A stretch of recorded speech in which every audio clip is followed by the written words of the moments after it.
ketika Nabi menjadi Nabi, diutus jadi Nabi, itu orang kafir itu ada dua jenis. Satu jenis yang tidak ahli kitab. Ini ku kafir Mekah, jadi tidak Nasrani juga tidak nopo Yahudi. Nah, bahasa yang kayak saya itu non Semitik nopo. Bahasa yang kayak itu nopo non Semitik, tidak punya kitab samawi. Ini penting ya. Kedua kafir-kafir Semitik. Gini ku kafir-kafir yang punya nopo kitab, yaitu Yahudi dan Nasrani. Ini bahasa agama. Nah bahasa negara ya nggak ada. Bangsa Indonesia nggak ada bahasa kafir, no. Semuanya warga nopo Indonesia. Jadi ini konstitusi agama. Kalau negara ya semuanya warga nopo, warga negara Indonesia. Jadi kalau nu sering ditakoki tiyang, sering kalau disuani tiyang bela Legos ini itu hukum negara bukan hukum agama.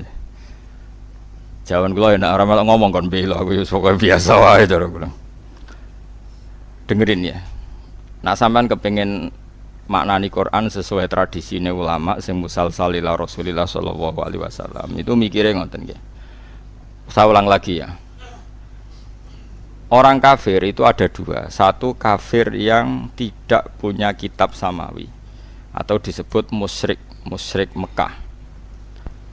Ini kampungan sekali ya, ortodok, kampungan, desa, naif. Jadi di anak wedok dipateni mergo marai camah. Gak kena dijak perang, gak kena dijak mergawe. Terus watu disembah-sembah dewi. Engko nak bosen digenti watu sing luwih apik. Pokoke aneh, sikape ku aneh. Tapi cerdas. Yo ono cerdas. Cerdas iku iso nyebut lafat Allah, tapi ora paham. Dadi yo aneh wong kafir yo pancen wong salah pancen wong aneh. Dan ini yang dimaksud qul ya ayyuhal kafirun la a'budu ma ta'budun. Rungokno tenan nggih. Ketika orang kafir Mekah itu punya tradisi menfisikkan Tuhan. Nggih napa menfisikkan Tuhan. Jadi jenenge Tuhan itu ya Lata Uzza, gawe watu terus disembah. Ada fisiknya napa? Ada jisimnya, ada bentuk fisik. Sehingga ketika Nabi muni nyembah Allah, mereka tanya, Muhammad, enggak apa-apa kita nyembah Allah, tapi terangkan dulu Tuhan kamu itu dari perak, apa dari emas, apa dari batu. Ini kan jelas, dia cara bertanya itu sesuai kaidah mereka, kalau Tuhan itu harus apa? Fisik. Terus Kanjeng Nabi dikandhawa Allah, qul ya ayyuhal kafirun la a'budu ma ta'budun. Saya tidak menyembah apa yang kalian sembah, yaitu bebatuan tadi.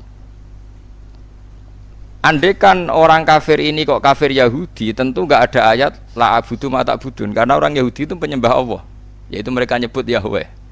Sehingga ayat ini tidak tentang hubungan Nabi dan orang apa? Yahudi.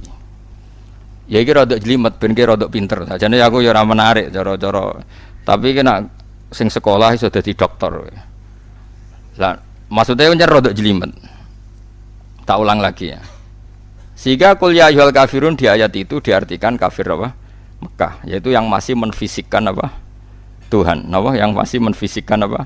Tuhan. Makanya Nabi disuruh dawuh la a'budu ma ta'budun wala antum abiduna ma'bud. Beda dengan kafir Yahudi dan Nasrani. Yahudi dan Nasrani Nabi kalau dialek dengan mereka sering dawuh Allahu Rabbuna wa Rabbukum.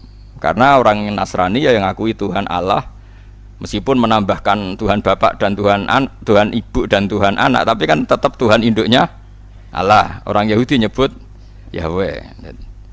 Ya, jadi ya rada jelimet, tapi tak latih pinter kayak paham ya, kemajuan. Jadi paham ya? Ya ibu-ibu paham lah, paham. Mantas sabab bikomin fawan apa? Minhum anggar gayane paham insyaallah ya. Paham, mereka paham. Ya saya ulang lagi ya. Sehingga ulama nahwu itu hampir sepakat mengatakan jika ada ataf maka bukti berbeda. Misalnya Ja'a Zaidun wa Amrun, Zaid datang dan Amar, berarti Zaid tidak Amar, Amar ya tidak Zaid.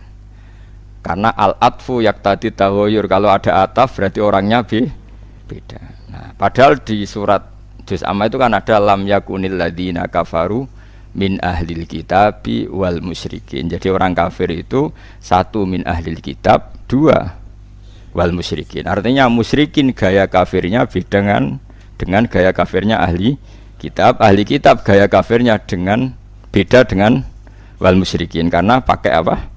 Ataf. Kalau ataf itu yaqtadit taghayyur. Meskipun lafadznya sama sekalipun. Misalnya ada orang bilang jaa Zaidun wa Zaidun, pasti ada Zaid yang anaknya Amar, mungkin ada Zaid yang anaknya Karmin. Meskipun namanya sama-sama Zaid, tapi kalau dikatakan jaa Zaidun wa Zaidun, pasti Zaid yang berbeda. Paham ya? Karena ataf yaqtadit taghayyur. Nah, dua tipikal orang kafir ini ya punya selera yang beda, punya gaya hidup yang beda. Yang satu menyembah batu, menyembah pohon besar, menyembah disebut era modern, disebut non semitik, tidak punya kitab samawi. Ini polemiknya dengan Nabi itu ya polemik Tuhan, dan ini mereka anti hari kebangkitan.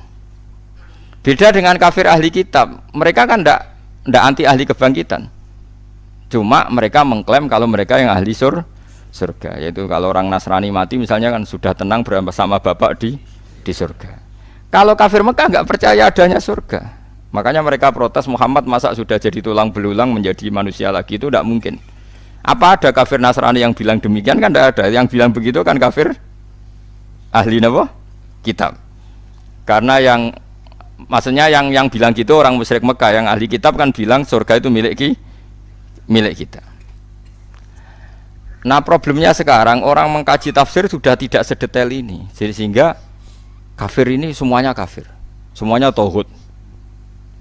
Wah, ya repot kan. Sehingga Nabi itu di hadis sahih diterangkan, jika enggak ada ketentuan Allah tertentu, Nabi itu lebih mirip dengan ahli kitab dalam tradisi beragama. Karena ahli kitab sudah banyak benarnya itu menuhankan Allah, percaya adanya surga dan neraka, percaya adanya hisab dan sebagainya. Meskipun nanti juga tetap ada perbedaan dengan Islam, tapi ini kan saya cerita. Nah, surat-surat Makkiyah itu surat yang tidak membicarakan kafir ahli kitab, sehingga mereka masih diperkenalkan Allah itu siapa yang menciptakan langit dan bumi. Kalau orang kafir ahli kitab sudah tahu Allah itu Tuhan mereka, bahkan mereka ada yang bilang bapak mereka dan yang mewariskan surga tanpa syarat. Makanya agama Kristen itu menarik, karena orang Islam sudah kiai, sudah ngaji, masih takut su'ul khotimah. Kalau mereka apapun perilakunya asal mati sudah bersama bapak di surga. Jadi promosinya lebih menarik, karena kalau kita kan enggak, sudah Islam, sudah soleh, enggak jalalan ngalor ngidul, ora mesti mlebu swarga. Ketua partai Islam iso ketangkep nang Islam. Oh, itu kan repot, wis ketua partai pinggir gambare Ka'bah cek ora mesti. Lah kalau mereka enggak mesti apa? Masuk surga.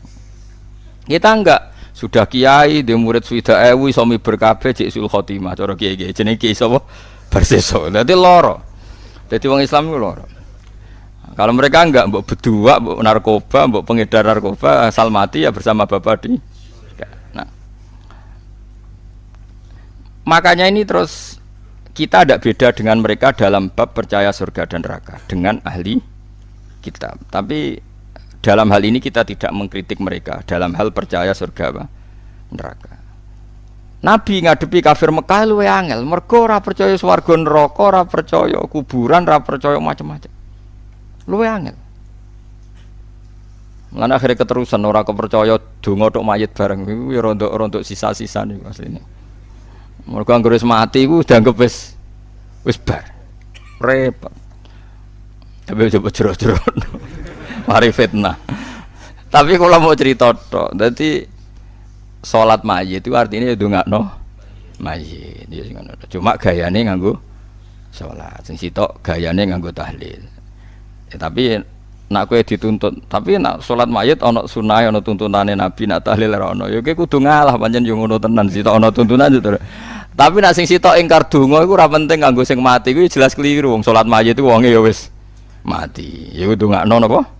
Mayit. Ya cuma ana sing protes, tapi iku ana contone nek iku ora ono ya kudu ngalah. Tapi kono ya kudu ngalah, nek ngono iku jenenge ndongakno mayit. Mulane wonten desa separo Muhammadiyah, separo NU. Nate ngundang kula malam 7 dina. Jare sing duwe gawe gak teko Gus wong-wong ditulis ngene. Mendoakan mayit di hari ke-7. Do teko kabeh mergo redaksine iku mendoakan. Jadi tak nemuni tahlil bid'ah, tapi nak mendoakan Ana nek sing lidake diredaksekno ngene. Seri salat jenazah berbentuk doa. Niku ya terus kaya Rafidah, mereka dianggap hukum turunan, napa? Turunan dari salat apa? Jenazah. Tapi mergo nak pitung dina, 40 dina kan kaya tradisi Hindu, Buddha. Jari mereka semacam-macam lah. Semurut tenanan bantau sing laris tahlile, kula kan yo ora laris tahlile, dadi ra semangat bela. Kula mau cerita hukum. Ini penting kalau terangkan. Jadi kafir ahli kitab itu lebih terpelajar. Sehingga diberi penghormatan Allah, kita masih boleh makan sembelian mereka. Jadi misalnya orang Nasrani atau Yahudi nyembelih sapi, tentu yang materinya sudah halal. Seorang lagi yang materinya sudah halal. Itu halal. Itu disebut wa ta'amul ladzina utul kitaba khillul lakum wa ta'amukum khillul lahum. Jadi misalnya makanan yang disembelih orang Yahudi Nasrani asal materinya halal, ya misalnya ayam atau sapi disembelih mereka ya jadi apa? Halal. Kecuali min awalil amri materinya haram kayak babi misalnya. Makanya ini penting saya utarakan ke jenengan. Haram menafsirkan Quran bagi orang yang tidak alim. Bukan apa-apa. Quran itu adalah lafadz umum. Coba ayat itu kalau kamu artikan secara umum. Wa ta'amul ladzina utul kitaba khilul lakum. Makanan ahli kitab semua halal bagi kalian. Padahal mereka makan babi, minum arak. Terus ini ada ayatnya. Kalau semua makan ahli kitab halal, ya se-Arab nih. Padahal ayatnya wa ta'amul ladzina utul kitaba khilul lakum. Maknanya di situ adalah makanan yang dari jenis halal, kemudian disembelih oleh mereka dan menyembelihnya sesuai syariat kita, misalnya memotong kulkum wandijen sesuai persyaratan dalam apa? Penyembelihan, itu halal. Tapi kalau yang disembelih orang Majusi haram. Karena apa? Di hati ahli kitab itu masih ada Allah. Ada kalimat apa? Allah. Meskipun ya tadi yang Nasrani nambahi 2 jadi salisu salasa, yang Yahudi ngeklaim Tuhan hanya milik mereka. Mohon kula balik malih teng kafir ahli kitab. Apa kafir napa? Mekah. Itu disebut lam yakunil ladzina kafaru min ahlil kitab ana wal musyrikin. Jadi sama-sama kata kafir itu beda-beda. Dan nanti khitab ke kafir Mekah itu beda dengan khitab ke kafir apa? Medina. Kalau kafir Medina yaitu wa qalu la yadkhulal jannata illa man kana hudan aw nasara tilka amanihum. Orang Yahudi bilang surga hanya milik mereka, orang Nasrani bilang surga hanya milik mereka. Kalau orang Mekah kan nggak pernah bilang begitu karena percaya surga saja enggak. Jadi mirip PKI, kafir Mekah itu mirip PKI. Pokoknya mirip ateis. Jadi itu beda sekali. Kalau kafir ahli kitab kan percaya surga neraka, cuma mereka mengklaim itu milik mereka. Paham ya? Jelas ya, jelas bedanya ya. Jadi tidak bisa terus kamu misalnya mencomot satu ayat terus bilang orang kafir sifatnya gini-gini, kafir yang mana? Apalagi nggak ada istilah kafir, lebih sulit lagi kita neliti Quran. Karena tadi duduk perkaranya itu beda, sama-sama kafir atau sama-sama kriminal itu kan tentu modelnya beda-beda. Mohon jelas ya. Nah di antara yang belum dikenal oleh kafir Mekah adalah pencipta alam itu siapa? Makanya diperkenalkan Alhamdulillah fatiris samawati wal ardi. Beda dengan kafir ahli kitab. Mereka sudah berebut surga sama orang nopo? Islam. Terus orang Islam bilang tilka amaniyuhum, itu angan-angan mereka bahwa surga sudah milik mereka. Terus Allah mensyaratkan balaman aslama dan seterusnya. Surga itu bagi mereka yang berserah diri, yang iman, yang macam-macam. Ini jelas ya.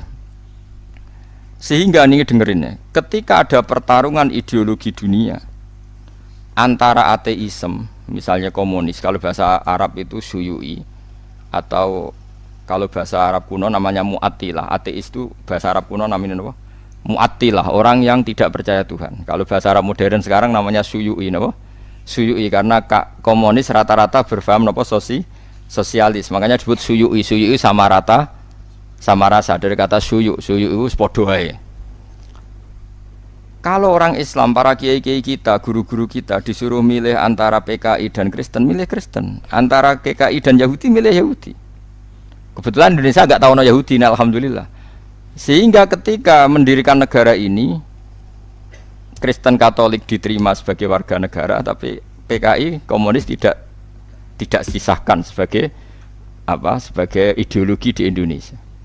Karena ateisme adalah meruntuhkan semua tatanan agama. Karena tidak ada Tuhan, tidak ada surga, tidak ada neraka, tidak ada hisab. Sementara Kristen tidak percaya Yesus, cek sungkan, cara pemaling sungkan Yesus, cek ada yang disungkani.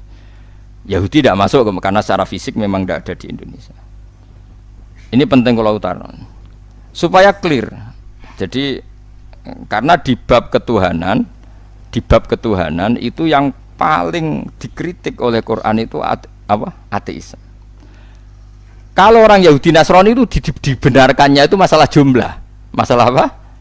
Jumlah. Makanya berhubungan dengan Nasrani itu sing disalahkan mereka tidak ahli tauhid karena Tuhan jadi tiga, tidak ahli tauhid. Kalau orang kafir Mekah tidak percaya Tuhan sama sekali, disebut al-mu'attilah, orang yang mengosongkan fungsi Tuhan. Makanya nanti cara khitab itu beda-beda. Nah, beda-beda ini disebut laqad kafarul ladina qalu innallaha salisun salasa. Laqad kafarul ladina qalu innallaha wal masih ibnu Maryam. Jadi sama-sama kafir tapi cara kafirnya beda-beda. Nanti punya akibat khitabnya juga beda-beda.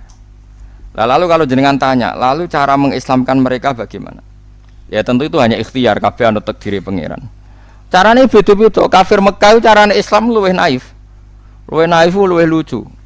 Dadi ana sing lagi nyembah berhala, jebule iku pas sampai itikaf nyembah berhala niku ana luwak iku nguyah ning ndase. Nangis den. Ya ilahun ya bulu ahli sa'laban. Masa pangeranku trimo diuyahi luwak. Terus marani Kanjeng Nabi, "Mat, ketoke bener pangeran, Mat.